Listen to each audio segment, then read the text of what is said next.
Welcome Sagittarius to your in-depth weekly forecast for week commencing the 10th of June for the Ascendant, the Sun or the Moon. On the screen now is your event chart right at the start of the week, which provides some very important pointers, not least your ruler Jupiter. Very close still at 3 degrees 30 to your 7th house cast. This is where we connect to others. Your natural enthusiasm and exuberance is emphasized by Jupiter. So that's a feel-good factor. But also let's look at the position of Pluto. Still on house cusp 3, how we think, our belief systems, and how we connect in terms of our language. And that's at 1 degree and 46.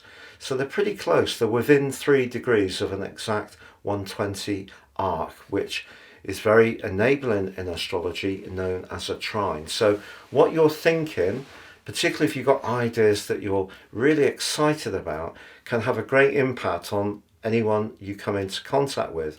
But it could be that it's just your charm, your enthusiasm, your personality power is going to be hard for someone to resist. Yes? Well, it's just that late last week you may recall that Venus, the planet of relating, was clashing with Saturn, the planet of limitation. Of course, they represent two different energies.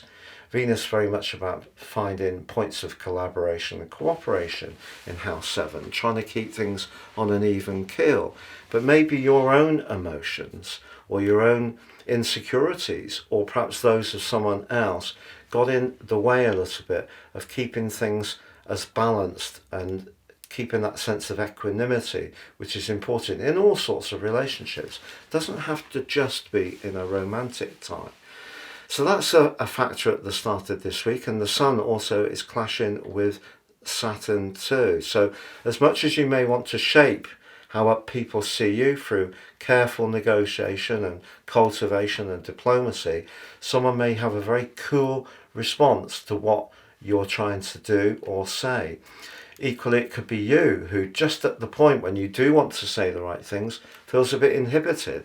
There could be someone you really fancy, but then you could feel tongue-tied with this set of energies. But also, if you recall, as last week came to a close, Mars came to the end of its journey through your sister fire sign of Aries, which is about passion. Mars there is also about being very instinctive, brilliant for demonstrating your sense of romance and dash and daring, but it's moved now into a much more practical area. The great thing over the next 6 weeks is Mars can give you more stamina.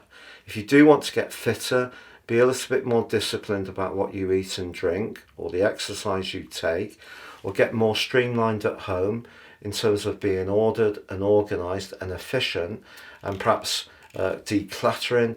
The drive to do that with Mars's help can be of great assistance. It's just that Mars goes into an instant quarrel with Pluto.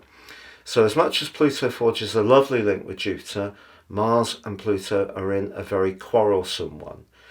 This combination, these are the two rulers of Scorpio, suggests that you could focus on something in a more intense way with Mars in House 6, and then arc into that in terms of what you're saying and be very militant almost about punching across whatever it is you're not happy with.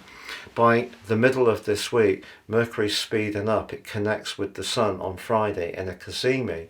Ordinarily, Mercury, which is the ruler of Gemini in a cazimi with the Sun, amplifies the magnificence of Mercury, and it can do this time. It's just as a quarter moon in a very tender part of your situation, because the moon is in your 10th house, where it makes it much more difficult for you to disguise how you feel. It can be to do with your worldly interactions as well.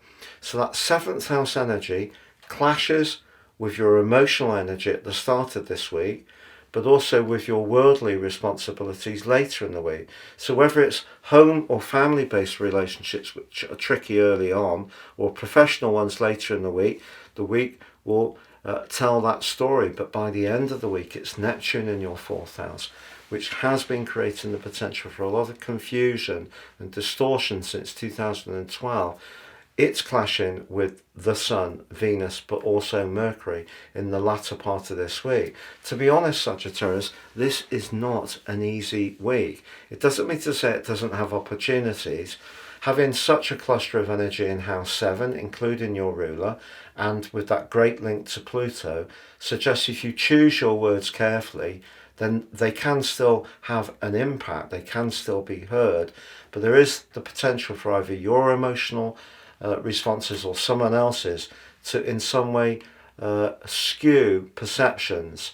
So as the week draws to a close, if there is someone, for example, you're really drawn to and you'd like to get to know better, there is the chance to move forwards with this, with Mercury and Venus in such a beautiful combination from Friday through to Sunday. But don't rush it, and just be aware it's very easy for people to get the wrong end of the proverbial stick this week. So choosing that language with a great deal of thought is really the key.